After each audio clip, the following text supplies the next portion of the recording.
اسلامی طرز زندگی میں سب سے زیادہ جس چیز پر زور دیا گیا ہے وہ یہ ہے کہ کسی کے ساتھ کبھی بھی زیادتی نہ کی جائے، ظلم نہ ہو۔ نبی پاک سید عالم صلی اللہ تعالی علیہ وسلم کی تشریف آوری کے جو مقاصد ہیں ان میں میرے محبوب کریم صلی اللہ علیہ وسلم نے جس چیز پر سب سے زیادہ زور دیا ہے وہ یہ ہے کہ میں ظلم ختم کرنے آیا، ظلم نہیں ہونا چاہیے۔ ایک تو ہے کسی کو مارا جائے، اس کے منہ پر اس کو گالی دی جائے، اس کو ستایا جائے، اس کے راستے میں کانٹا بچھایا جائے، اس کو پتھر سے، تھپڑ سے، ڈنڈے سے، تلوار سے مارا جائے، یہ تو ایک بہت بڑی بات ہے۔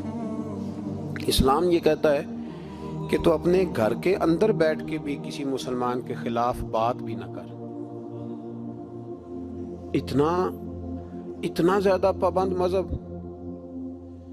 اپنے گھر کی چار دیواری کے اندر بیٹھ کر بھی کسی مسلمان کی برائی کرنے کی، صرف زبان سے سازش کرنے کی بات نہیں، اس کے خلاف منصوبہ بندی کرنے کی بات نہیں، اس کو لوگوں کو اس کے خلاف ابھارنے یا اکسانے کی بات نہیں، خالی اس کے خلاف گفتگو اور وہ والا عیب جو اس میں پایا جاتا ہے، وہ عیب جو اس میں موجود ہے، وہ عیب بھی تجھے گھر کے اندر بیٹھ کر نجی اور ذاتی محفل میں بھی بیان کرنے کی اسلام اجازت نہیں دیتا، اور اسلام نے اس کو غیبت کا نام دیا۔ اور میرے نبی پاک صلی اللہ علیہ وسلم نے فرمایا یہ فعل کہ تو گھر کے اندر بیٹھ کر کسی کی عزت کے بارے میں بات کرے، سمجھ لے تو نے زنا سے بھی برا کام کیا، یہ بدتر ہے زنا سے۔ یہ جو زیادتی اور ظلم ہے نا میرے بھائی، اس کو اسلام نے اس قدر زیادہ ناپسند کیا، اور اس پر اسلام نے اس قدر زیادہ احکامات بیان کیے۔ میرے نبی کریم صلی اللہ علیہ وسلم نے فرمایا قیامت کے دن اللہ مظلوم کے ساتھ ہوگا۔ اللہ کس کے ساتھ ہوگا؟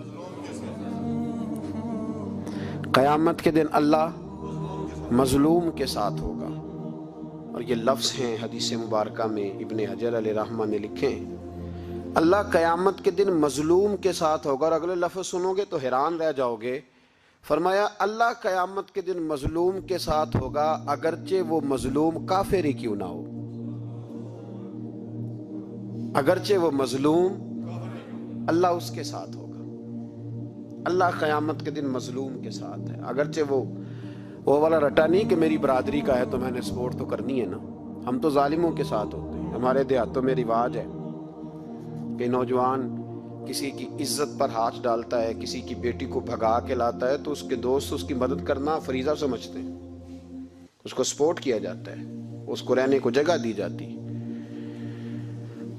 ہم یہ نہیں دیکھتے کہ وہ چوک میں لڑائی ہوئی ہے اور ہمارے بچے کی کسی کے ساتھ پٹائی ہوئی تو ہم تو بندوقیں، ڈنڈے، کلاڑیاں اٹھا کے چلے جاتے ہیں۔ وہاں جا کے تحقیق پہ پتہ چلتا ہے کہ ظلم تو ہمارے بچے کا ہے، تو پھر مدد کس کی کرنی چاہیے تھی؟ ہم کس کی کرتے ہیں؟ میرے نبی کریم صلی اللہ علیہ وسلم کو اپنی امت سے بڑا پیار ہے، حضور کو بڑی محبت ہے۔ فرمایا قیامت کے دن لوگ اپنے اپنے ممبروں پہ بیٹھیں گے پر میں سجدے میں گر کے اپنی امت کی دعائیں مانگوں گا۔ قیامت میں جو بچے گا وہ میرے نبی پاک کی برکت سے بچے گا۔ لیکن رسول کریم علیہ الصلوۃ والسلام نے فرمایا ظلم کر کے نہ آنا،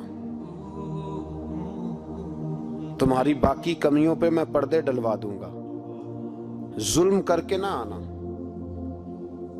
امام بہقی روایت لائے ہیں، محبوب پاک نے فرمایا میرے امتی نے کسی ذمی کافر کے ساتھ اگر زیادتی کی، وہ ٹیکس دیتا تھا، جزیہ دیتا تھا، ذمی کافر تھا، اور میرے امتی نے اگر اس کے ساتھ زیادتی کی تو نبی پاک صلی اللہ علیہ وسلم فرماتے ہیں میں قیامت کے دن اس کافر کے ساتھ مل کر اپنے امتی پر اللہ کی بارگاہ میں مقدمہ دائر کروں گا، میں خود مقدمہ دائر کروں گا۔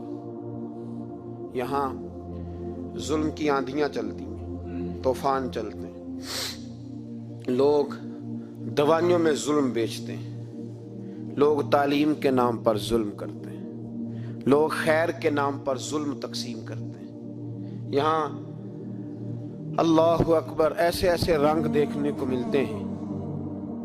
اب بنے گا کیا؟ کیا ہر زینب اسی طرح تڑپ کے چلی جائے گی؟ اس کا ریزلٹ کیا نکلے گا؟ ہمارے ہاں تو نمبر گیم چلتی ہے. سیاستدان شعر لکھ کے لاتے ہیں, وہ ٹی وی پہ بیٹھ کے دوسرے کو نیچا دکھانے کی کوشش کرتے ہیں. ساری سیاسی جماعتوں کے سربراہوں کو وہاں ہونا چاہیے تھا کہ نہیں ہونا چاہیے تھا؟ کیوں نہیں بولتے آپ لوگ؟ آپ کب بولیں گے؟ ابھی بھی وقت نہیں ہے آپ کے بولنے کا. ان کو وہاں ہونا چاہیے تھا کہ نہیں ہونا چاہیے تھا؟ یہ آپ کے نمائندے ہیں, ان کو ہونا چاہیے تھا وہاں. میرے نہیں ہیں, اللہ جانتا ہے, ایک بھی نہیں ہے ان میں سے. سوال ہی نہیں پیدا ہوتا. ہمارے یہ نمائندے ہوں گے؟ سوال ہی نہیں پیدا ہوتا. ہمارے نمائندے نہیں ہیں یہ, آپ کے بھی نہیں ہیں. بس تھوڑا سا وقت اور رہ گیا ہے, پھر انشاءاللہ سارا پاکستانی سمجھدار ہو جائے گا. یہ کسی کے بھی نہیں ہے. میرے بھائی, نمبرنگ ہو رہی ہے. میں رات گجرات میں تھا تو میں کہہ رہا تھا کہ ایک صاحب کہنے لگے مجھ سے وہاں کے پنجاب کی حکومت کو ریزائن کرنا چاہیے تھا کہ نہیں کرنا چاہیے تھا. تو میں نے کہا ریزائن وہ کرتے ہیں جن کے اندر کو تھوڑا بہت شرم کا مادہ ہوتا ہے. یہ لوگ ریزائن کریں گے؟ یہ کیسے کر سکتے ہیں؟ اور پھر ریزائن صرف ان کو نہیں کرنا چاہیے تھا. میری تو دعوت یہ ہے کہ ہر سیاسی جماعت ریزائن کرے. ہم اس ملک میں سیاست نہیں کریں گے. مذہبی جماعتیں تبلیغ کرنا بند کر دیں. پیرانے عظام گدی نشینیاں چھوڑ کے باہر نکلیں. یہ جو ہر چوک اور ہر چوراہے میں لوگ نصیحتوں کا بازار گرم کر کے کھڑے ہیں, یہ چھوڑ دیں. کیا اثر ہے تمہاری تبلیغوں کا؟ کیا مل رہا ہے قوم کو؟ تمہاری گدیاں کیا تزکیہ نفس کر رہی ہیں؟ اور ہر اس آدمی پہ مقدمہ ہونا چاہیے جس کے موبائل میں گندی فوٹو ہے. ہر وہ آدمی مجرم ہے جو گند دیکھتا ہے, گند آگے تقسیم کرتا ہے. ایسے ہی ایک دو آدمی کا نام لگا کے چپ کر گئے ہو. صبح قیامت کے دن اس زینب کے خون کے حساب میں مجھے بھی پوچھا جائے گا اور آپ کو بھی پوچھا جائے گا. ہر ایک آدمی دوسرے پہ بوجھ ڈال کے خاموش ہو جاتا ہے. حکومت نے غلط کیا. حکومت بنوائی کس نے تھی؟ کس نے ووٹ دیا تھا؟ برابر کے شریک ہیں ان کے جرموں میں جو ان کو ٹھپے لگاتے ہیں. چپ کر جاتے ہو تنقید کر کے. حضرت سیدنا امام مالک رحمت اللہ علیہ فرمایا کرتے ظالموں کا مددگار بھی ظالم ہوتا ہے. تو ان کو ٹھپے لگانے والا ظالم نہیں ہوتا؟ وہ نہیں مددگار ظالموں کا؟ ابھی تک لوگ کہہ رہے ہیں مولانا آپ سخت جملے کہتے ہیں, آپ سخت جملے کہتے ہیں, آپ بچیں. میں نے کہا تمہیں پتہ نہیں نا, تمہیں خبر نہیں, تم اس زیادتی کا شکار نہیں ہو, تمہیں کیا پتا. میرے ایک چچا کا بیٹا تھا, اکلوتا تھا, وہ رستے میں جاتے ہوئے کسی کی گولی کا شکار ہو گیا. میں تھانے گیا پرچہ کٹوانے. طالب علمی کا زمانہ تھا. جب میں گھر سے نکلا تھا تو میری جیب میں 2 روپے تھے. میرے تو ابا جی بڑی دیر پہلے انتقال کر گئے. چچا کی یہ حالت تھی کہ وہ بیچارے اٹھنے کے قابل نہیں رہے, ایک بیٹا تھا. اور میں جب تھانے گیا تو میں نے پرچہ کاٹنے والے سے کہا کہ قتل ہو گیا ہے, پرچہ کٹوانا ہے. اور ڈاکٹر یہ کہتا ہے, ڈاکٹر جو مسیحا بنے پھرتے ہیں قوم کے, وہ کہتا ہے لاش کو ادھر رکھو اور پہلے پرچہ کٹوا کے لاؤ, پھر پوسٹ مارٹم کریں گے. اس نے بھی ایک ٹیلی فون کرنا گوارا نہیں کیا. یہ سارے ظالم ہیں اللہ ماشاءاللہ. یہ سب کٹہروں میں آئیں گے, ان سب کو حساب دینا. ان کی گودوں میں بیٹھنے والے مولوی اور پیر سب سے پہلے وہ لٹکائے جائیں گے. سب سے پہلا نمبر ان کا ہے. میں نے جا کے کہا پرچہ پہلے پرچہ کٹواؤ پھر پوسٹ مارٹم. میں نے کہا پرچہ, تو پولیس والا مجھے کہنے لگا ایک پینسلوں کا ڈبہ لاؤ. یہ نمائندے ہیں ہمارے, یہ ہماری حفاظت کرنے پہ ہیں. یہ تمہارے لیے تم نے خود اپنے لیے پولیس بنائی ہے. زینب کا چچا کہتا ہے جب میں تھانے گیا تھا پرچہ کٹوانے, مجھے پولیس والے کہتے تھے اگر مالٹے ٹھنڈے ملتے ہیں تو لے کے آ. اور زینب کا چچا کہتا ہے کہ وہ مجھے کہتے تھے کہ جا نیسلے کی 2 بوتلیں لا, پانی پینا ہے. اس ملک پہ بسنے والوں کا کوئی وارث نہیں, کوئی نہیں ان کا والی وارث. اور کہتے ہیں کوڑے میں پڑی لپٹی ہوئی خون سے لاش. اور مجھے پولیس والے کہتے ہیں فلانے نے لاش ڈھونڈی ہے, اسے تو پہلے 10,000 دے لے. میں ظالم ہوں آپ ظالم ہیں، جنہوں نے ان ظالموں کو اپنا سپہ سالار بنایا ہے۔ تیاری کر رہو اللہ کے حضور۔ میں نے پوچھا رب کریم سے، مولا تو بتانا رزلٹ کب نکلے گا؟ تو رب کریم نے فرمایا دنیا تو غافل ہو سکتی ہے، وَلَا تَحْسَبَنَّ اللَّهَ غَافِلًا عَمَّا يَعْمَلُ الظَّالِمُونَ۔ گھر جا کے سورۃ ابراہیم کی آیت نمبر 42 پڑھو۔ رب فرماتا ہے اللہ غافل نہیں ہے ان لوگوں سے جو دنیا میں ظلم کر رہے ہیں۔ اللہ ظالموں کے کاموں سے غافل تو پھر مولا رزلٹ کیا ہے؟ فرمایا انما یؤخرہم لیوم، اللہ نے ایک دن کے لیے یہ فیصلے رکھے ہوئے۔ رب روز عدالت نہیں لگائے گا، اللہ نے ایک دن رکھا ہوا۔ تشخص فیہ الابصار، فرمایا میں ظالموں کو اس طرح لٹکاؤں گا کہ لوگوں کی آنکھیں کھلی کی کھلی رہ جائیں گی۔ میں ظالم کو، رب کریم فرماتا ہے مجھے کوئی غافل نہ سمجھے، وقت آنے والا ہے، وقت آنے والا ہے۔ حضرت وہب ابن منبہ رحمت اللہ تعالی علیہ فرماتے ہیں، آپ فرماتے بنی اسرائیل کے اندر ایک بادشاہ بڑا ظالم تھا، اس نے محل تعمیر کرنا شروع کر لیا۔ محل بن رہا ہے، محل کے بیچ ایک جھونپڑی آ گئی، کٹیا ایک بوڑھی عورت کی۔ تو بادشاہ نے اس بی بی سے کہا کہ یہ کٹیا، یہ جھونپڑی دے دو، میرے محل کا نقشہ خراب ہوتا ہے۔ بوڑھی کہنے لگی میں بیوہ بھی ہوں، بے اولاد بھی ہوں، جب میں بیاہ کے یہاں آئی تھی تو میرے ابا نے کہا تھا بیٹی تیرا جنازہ نکلنا چاہیے، تو چلو میں پکا ہوا پھل ہوں، تھوڑا وقت رہ گیا ہے، مر جاؤں گی تو تمہارا ہی ہے، میرا کون سا قبالی وارث ہے، چلو زندگی کی جو سانسیں رہ گئی ہیں مجھے یہاں گزار لینے دو۔ توجہ ہے نا میرے عزیزوں کی، مجھے یہاں گزار لینے دو۔ بوڑھی منت کرنے لگی، بادشاہ نے کہا نہیں نہیں تو پیسے لے اور ہمیں خالی کر کے دے جھونپڑی۔ بادشاہ نے اصرار کیا تو بوڑھی کہنے لگی نہیں میں نہیں دوں گی۔ وہ اپنے گھر کے اندر بیٹھ گئی، یوں سمجھ لیجئے کہ بلڈوزر تیار کر کے چھپا دیا گیا، 2 4 5 سپاہی کھڑے کر دیے کہ بوڑھی نے کو ساری زندگی گھر میں تو نہیں نہ بیٹھنا، نکلنا تو ہے نا باہر، جب نکلے نا تو فوراً اس کا مکان گرا دو، 2 4 5 10 مستری کٹھے لگاؤ، دیوار بنا دو، اس طرح قبضے ہوتے ہیں۔ بوڑھی کچھ دیر تو چمٹی رہی گھر کے ساتھ، پھر اس کو نکلنا بھی تھا۔ جب اس نے سمجھا کہ امن ہو گیا ہے پھر وہ بوڑھی باہر نکلی، اور جب وہ گئی نا، جب وہ گئی باہر چند گھنٹوں کے بعد واپس آئی تو جھونپڑی گری ہوئی تھی، گھر کی چھت کے تنکے ہواؤں کے ساتھ بکھرے ہوئے تھے، نیا مکان بن گیا۔ وہب ابن منبہ علیہ رحمہ فرماتے اس بی بی نے جو دعا مانگی تو عرش فرش ہلنے لگے، زمین کانپنے لگی۔ اس بی بی نے لفظ پتہ کیا ادا کیے؟ کہنے لگی اے اللہ میں تو موجود نہیں تھی، تو بتا تو کہاں تھا؟ اللہ میں تو نہیں تھی۔ زینب کی اماں بھی پوچھتی ہے اللہ میں تو نہیں تھی، تو موجود تھا نا؟ تو عرش کا مالک کہتا میں ہلا دوں گا۔ ذرا ان علماء کو، مشائخ کو، ان ارباب اقتدار کو دیکھ لینے دو، میری ڈھیل ہے، میں انہیں ہلا دوں گا۔ کہتی اللہ میں تو نہیں تھی، تو کہاں تھا؟ تو بتا۔ رب کریم نے فرمایا جبریل دوڑ کے جا، دوڑ۔ اللہ حکم کیا ہے؟ فرمایا پلٹ دے اس بستی کو، تباہ کر دے ان لوگوں کو جو ظلم پر چپ رہتے، انہیں تباہ کر دے۔ دنیا میں قتیل اس سے منافق نہیں کوئی، دنیا میں قتیل اس سے منافق نہیں کوئی جو ظلم تو سہتا ہے بغاوت نہیں کرتا، اس سے منافق نہیں کوئی۔ منافق بن کے جینا بند کر دو، اب مومن بن کے جینا سیکھو، ان ظالموں کے خلاف بولو۔ میرے عزیز کہتے ہیں تباہ کر دو بستی کو، بستی الٹ دی، گھر تباہ ہو گئے۔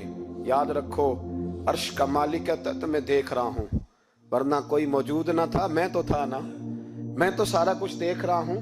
میں اس وَلَا تَحْسَبَنَّ اللَّهَ غَافِلًا عَمَّا يَعْمَلُ الظَّالِمُونَ، لوگ اللہ کو غافل نہ سمجھیں۔ اور پھر میڈیا چیختا ہے، میڈیا چیختا ہے، کہتا ہے جی بڑا ظلم ہوا۔ اس کام میں سب سے زیادہ کردار اس برائی کو پھیلانے میں میڈیا کا ہے۔ میڈیا تو بچوں کو گناہ کے طریقے بتلاتا ہے، اور حکومتیں، ممتاز قادری کا جنازہ نہ دکھانا ہو تو میڈیا سارا بند ہو جاتا ہے،